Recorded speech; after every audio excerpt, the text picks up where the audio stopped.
ആകാശവാണി.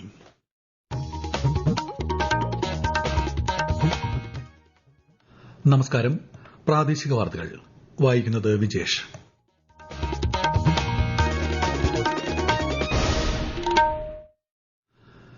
പ്രധാന വാർത്തകൾ. ഓപ്പറേഷൻ സിന്ദൂർ ഓരോ ഭാരതീയന്റെയും അഭിമാനത്തിന്റെ പ്രതീകമായി മാറിയെന്ന് മൻ കി ബാത്തിൽ പ്രധാനമന്ത്രി നരേന്ദ്രമോദി. 2025 കായികരംഗത്ത് അവിസ്മരണീയമായ വർഷമായിരുന്നു എന്ന് പ്രധാനമന്ത്രി.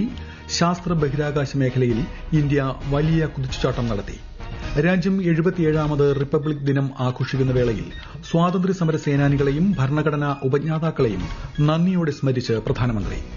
2 ദിവസത്തെ സന്ദർശനത്തിനായി ഉപരാഷ്ട്രപതി CP രാധാകൃഷ്ണൻ നാളെ തിരുവനന്തപുരത്തെത്തും.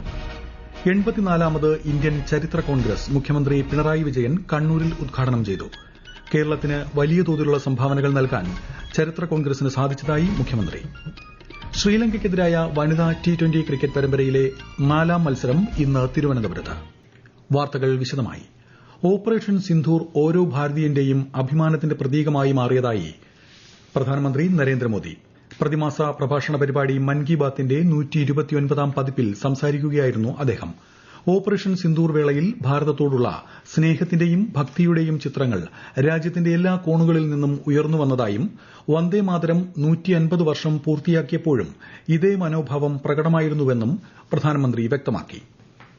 2025 കായികരംഗത്ത് അവിസ്മരണീയമായ ഒരു വർഷമായിരുന്നുവെന്ന് പ്രധാനമന്ത്രി പറഞ്ഞു.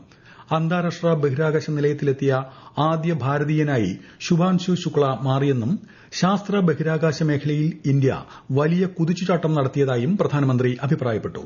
हमारी पुरुष क्रिकेट टीम ने ICC चैंपियंस ट्रॉफी जीती. महिला क्रिकेट टीम ने पहली बार विश्व कप अपने नाम किया. भारत की बेटियों ने women's blind T20 world cup जीतकर इतिहास रच दिया. पैरा एथलीटों ने विश्व चैंपियनशिप में कई पदक जीतकर ये साबित किया कि कोई बाधा हौसलों को नहीं रोक सकती. പരിസ്ഥിതി വന്യജീവി സംരക്ഷണവുമായി ബന്ധപ്പെട്ട ശ്രമങ്ങളും അയോധ്യ രാമക്ഷേത്രത്തിലെ ധ്വജാരോഹണ ചടങ്ങും ശ്രീ മോദി മൻ കി ബാത്തിൽ പരാമർശിച്ചു. 2026ൽ പുതിയ പ്രതീക്ഷകളോടും പുതിയ പ്രതിജ്ഞകളോടും കൂടി രാജ്യം മുന്നോട്ടു പോകാൻ തയ്യാറാണെന്നും അദ്ദേഹം പറഞ്ഞു.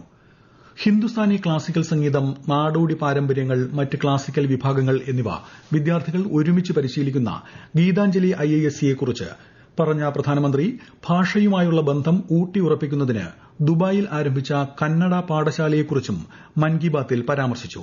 സൌരോർജ്ജ ഉൽപാദനത്തിൽ ക്യാമ്പയിൻ ആരംഭിച്ച മണിപ്പൂരിൽ നിന്നുള്ള മൊയ്രാങ് തെയിം സേട്ടിനെപ്പറ്റിയും പ്രധാനമന്ത്രി മൻ കി ബാത്തിൽ എടുത്തു പറഞ്ഞു. PM സൂര്യഘർ മുഫ്ത് ബിജ്ലി യോജന പ്രകാരം സോളാർ പാനലുകൾ സ്ഥാപിക്കുന്നതിന് ഒരു ഗുണഭോക്തൃ കുടുംബത്തിനും സർക്കാർ 75,000 മുതൽ 80,000 രൂപ വരെ നൽകുന്നതായി പ്രധാനമന്ത്രി വ്യക്തമാക്കി. രാജ്യത്തിന്റെ പ്രതീക്ഷയുടെ ഏറ്റവും വലിയ ഉറവിടം യുവശക്തിയാണെന്ന് പ്രധാനമന്ത്രി മൻ കി ബാത്തിൽ അഭിപ്രായപ്പെട്ടു. ശാസ്ത്ര സാങ്കേതിക വിദ്യയിലെ നേട്ടങ്ങൾ ലോകമെമ്പാടുമുള്ള രാജ്യങ്ങളെ വളരെയധികം സ്വാധീനിച്ചിട്ടുണ്ടെന്നും അദ്ദേഹം പറഞ്ഞു. हमारे युवा साथियों की जिज्ञासा का समाधान है विकसित भारत यंग लीडर्स डायलॉग. अब कुछ दिन बाद उसका दूसरा एडिशन होने वाला है. अगले महीने की 12 तारीख को स्वामी विवेकानंद जी की जयंती के अवसर पर राष्ट्रीय युवा दिवस मनाया जाएगा. इसी दिन यंग लीडर्स डायलॉग का भी आयोजन होगा. യുവജനങ്ങൾക്ക് അവരുടെ കഴിവുകൾ പ്രകടിപ്പിക്കാൻ കഴിയുന്ന നിരവധി പ്ലാറ്റ്ഫോമുകൾ വികസിച്ചുകൊണ്ടിരിക്കുന്നതായും സ്മാർട്ട് ഇന്ത്യ ഹാക്കത്തോൺ ഇതിന് ഉദാഹരണമാണെന്നും പ്രധാനമന്ത്രി പറഞ്ഞു. ഈ വർഷത്തെ ഹാക്കത്തോണിൽ സാമ്പത്തിക കുറ്റകൃത്യങ്ങൾ, ഡിജിറ്റൽ അറസ്റ്റ്, സൈബർ സുരക്ഷ എന്നിവയെക്കുറിച്ച് വിദ്യാർത്ഥികൾ ആശയങ്ങൾ പങ്കുവച്ചിരുന്നതായും ശ്രീ മോദി അറിയിച്ചു. ജമ്മുകാശ്മീരിലെ ബാരാമുള്ളയിലെ ജഹൻപോരയിലുള്ള ബുദ്ധ സമുച്ചയത്തെക്കുറിച്ചും ശ്രീ മോദി മൻ കി ബാത്തിൽ സൂചിപ്പിച്ചു. കശ്മീരിന്റെ ഭൂതകാലത്തെയും അതിന്റെ സമ്പന്നമായ സ്വത്വത്തെയും ഓർമ്മിപ്പിക്കുന്നതാണ് ഇവയെന്നും അദ്ദേഹം പറഞ്ഞു. ഫിജിയിലെ റാക്കി മേഖലയിലെ ഒരു വിദ്യാലയത്തിൽ ആദ്യമായി തമിഴ് ദിനം ആഘോഷിച്ചതിൽ പ്രധാനമന്ത്രി സന്തോഷം പ്രകടിപ്പിച്ചു.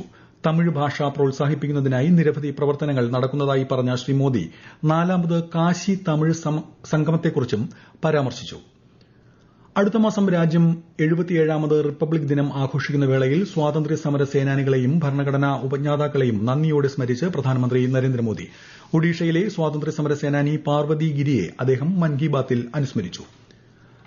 ആന്റിബയോട്ടിക് ഉൾപ്പെടെയുള്ള മരുന്നുകൾ സ്വന്തം ഇഷ്ടപ്രകാരം ഉപയോഗിക്കുന്നത് ഒഴിവാക്കണമെന്ന് പ്രധാനമന്ത്രി നിർദ്ദേശിച്ചു. അശ്രദ്ധമായ ഉപയോഗം കാരണം പല രോഗങ്ങൾക്കും ആന്റിബയോട്ടിക്കുകൾ ഫലപ്രദമല്ലാതായിട്ടുണ്ടെന്നും അദ്ദേഹം പറഞ്ഞു.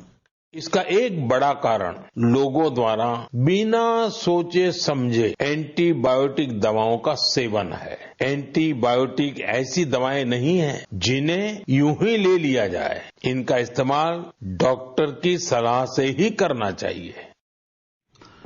പരമ്പരാഗത കലകൾ സമൂഹത്തെ ശാക്തീകരിക്കുകയും ജനങ്ങളുടെ സാമ്പത്തിക പുരോഗതിക്കുള്ള പ്രധാന മാധ്യമമായി മാറുകയും ചെയ്തതായി പ്രധാനമന്ത്രി. ആന്ധ്രാപ്രദേശിലെ നാർസാപുരം ജില്ലയിലെ ലെയ്സ് ക്രാഫ്റ്റ് 1 ലക്ഷത്തോളം സ്ത്രീകൾക്ക് തൊഴിൽ ലഭ്യമാക്കുന്നതായി പ്രധാനമന്ത്രി വ്യക്തമാക്കി. മണിപ്പൂരിലെ 2 പരമ്പരാഗത കലാകാരന്മാരെ മൻ കി ബാത്തിൽ അദ്ദേഹം പ്രശംസിച്ചു. കച്ച് റാണോത്സവത്തെക്കുറിച്ച് പറഞ്ഞ ശ്രീ മോദി അവസരം ലഭിക്കുമ്പോൾ ഇത്തരം ആഘോഷങ്ങളിൽ പങ്കെടുക്കണമെന്നും ഭാരതത്തിന്റെ വൈവിധ്യം ആസ്വദിക്കണമെന്നും മൻ കി ബാത്തിലൂടെ ആഹ്വാനം ചെയ്തു. വികസിത ഭാരതത്തെക്കുറിച്ചുള്ള ജനങ്ങളുടെ സന്ദേശങ്ങൾ ആ ലക്ഷ്യം സാക്ഷാത്കരിക്കപ്പെടുമെന്ന വിശ്വാസം പകരുന്നതായി പ്രധാനമന്ത്രി പറഞ്ഞു. ഫിറ്റ് ഇന്ത്യ മൂവ്മെന്റിനെക്കുറിച്ചും വ്യായാമത്തിന്റെ പ്രാധാന്യത്തെക്കുറിച്ചും പരാമർശിച്ചാണ് പ്രധാനമന്ത്രി മൻ കി ബാത്തിന്റെ ഈ ലക്കം അവസാനിപ്പിച്ചത്. ഈ വാർത്തകൾ ആകാശവാണിയിൽ നിന്ന്. ആകാശവാണി വാർത്തകളും വാർത്താ അധിഷ്ഠിത പരിപാടികളും All India Radio news Thiruvananthapuram YouTube ചാനലിലും at All India Radio news Thiruvananthapuram Facebook പേജിലും AIR ന്യൂസ് _ തിരുവനന്തപുരം ഇൻസ്റ്റഗ്രാം അക്കൌണ്ടിലും at AIR news _ TVM X ഹാൻഡിലും ലഭ്യമാണ്. രാഷ്ട്രപതി ദ്രൌപദി മുർമു വടക്കൻ കർണാടകയിലെ കാർവാറിൽ INS കദംബ നാവിക താവളം സന്ദർശിച്ചു. അന്തർവാഹിനിയിൽ രാഷ്ട്രപതി കടൽ യാത്ര നടത്തി. നാളെയും മറ്റന്നാളും ഝാർഖണ്ഡിൽ വിവിധ പരിപാടികളിൽ രാഷ്ട്രപതി സംബന്ധിക്കും. 2 ദിവസത്തെ സന്ദർശനത്തിനായി ഉപരാഷ്ട്രപതി CP രാധാകൃഷ്ണൻ നാളെ തിരുവനന്തപുരത്തെത്തും. കൂടുതൽ വിവരങ്ങളുമായി ആകാശവാണി ലേഖകൻ സ്മിതി M പള്ളുരുത്തി. വൈകിട്ട് പാളയം LMSൽ ട്രിവാൻഡ്രം ഫെസ്റ്റിലെ സ്നേഹസംഗമം പരിപാടിയിൽ ഉപരാഷ്ട്രപതി സംബന്ധിക്കും. മറ്റന്നാൾ വർക്കല ശിവഗിരി തീർത്ഥാടനം ഉദ്ഘാടനം ചെയ്തതിനെ തുടർന്ന് നാലാഞ്ചിറ മാർ ഇവാനിയസ് കോളേജിന്റെ പ്ലാറ്റിനം ജൂബിലി സമാപന ചടങ്ങിലും ഉപരാഷ്ട്രപതി സംബന്ധിക്കും. 84ാമത് ഇന്ത്യൻ ചരിത്ര കോൺഗ്രസിന് തലശ്ശേരി ഗവൺമെന്റ് ബ്രണ്ണൻ കോളേജിൽ തുടക്കമായി. മുഖ്യമന്ത്രി പിണറായി വിജയൻ ഉദ്ഘാടനം ചെയ്തു. ചരിത്ര കോൺഗ്രസിന് കേരളത്തിന് വലിയ തോതിലുള്ള സംഭാവന നൽകാൻ സാധിച്ചതായി മുഖ്യമന്ത്രി പറഞ്ഞു. ആധുനിക കാലത്ത് ചരിത്ര കോൺഗ്രസ് പ്രത്യേകത ഏറെയാണെന്നും മുഖ്യമന്ത്രി പറഞ്ഞു. രാജ്യത്തിന്റെ വിവിധ ഭാഗങ്ങളിൽ നിന്നായി 1000ത്തോളം പ്രതിനിധികളാണ് ചരിത്ര കോൺഗ്രസിൽ പങ്കെടുക്കുന്നത്. ശ്രീലങ്കയ്ക്കെതിരായ വനിതാ T20 ക്രിക്കറ്റ് പരമ്പരയിലെ 4ാം മത്സരം ഇന്ന് തിരുവനന്തപുരം കാര്യവട്ടം ഗ്രീൻഫീൽഡ് സ്റ്റേഡിയത്തിൽ നടക്കും. വൈകുന്നേരം 7-നാണ് മത്സരം.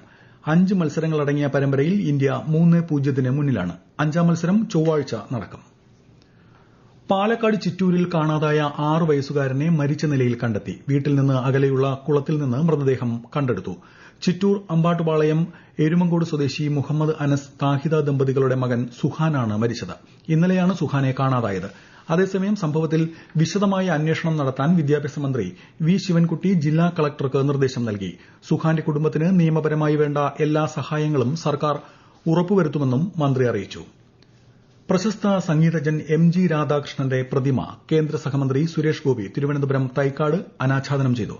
മന്ത്രി സജി ചെറിയാൻ, BJP നേതാവ് കുമ്മനം രാജശേഖരൻ, സംഗീത സംവിധായകരായ ഔസേപ്പച്ചൻ, ജയചന്ദ്രൻ തുടങ്ങിയവർ ചടങ്ങിൽ പങ്കെടുത്തു.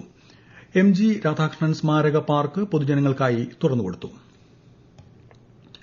പട്ടികവർഗ വികസന വകുപ്പിന്റെ കീഴിൽ പ്രവർത്തിക്കുന്ന മോഡൽ റെസിഡൻഷ്യൽ സ്കൂൾ വിദ്യാർത്ഥികളുടെ സംസ്ഥാനതല കലാമേള സർഗോത്സവം 2025 കണ്ണൂരിൽ ആരംഭിച്ചു. പരിപാടിയുടെ ഔദ്യോഗിക ഉദ്ഘാടനം മന്ത്രി രാമചന്ദ്രൻ കടന്നപ്പള്ളി ഇന്ന് വൈകുന്നേരം നിർവഹിക്കും. മന്ത്രി OR കേളു അധ്യക്ഷനാകും. 22 മോഡൽ റെസിഡൻഷ്യൽ സ്കൂളുകളിലെയും 120 ഹോസ്റ്റലുകളിലെയും 1500-ലധികം വിദ്യാർത്ഥികളാണ് കലാമേളയിൽ പങ്കെടുക്കുന്നത്. മറ്റന്നാൾ വരെയാണ് കലോത്സവം. കേരളത്തിൽ കരട് വോട്ടർ പട്ടികയിന്മേലുള്ള പരാതികളും അവകാശവാദങ്ങളും ജനുവരി 22 വരെ സമർപ്പിക്കാം. voters.eci.gov.in, co.kerala.gov.in വെബ്സൈറ്റുകളിൽ കരട് പട്ടിക ലഭ്യമാണ്. പ്രധാന വാർത്തകൾ വീണ്ടും.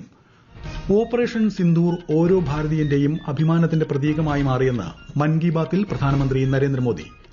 2025 കായിക രംഗത്ത് അവിസ്മരണീയമായ വർഷമായിരുന്നു എന്ന് പ്രധാനമന്ത്രി.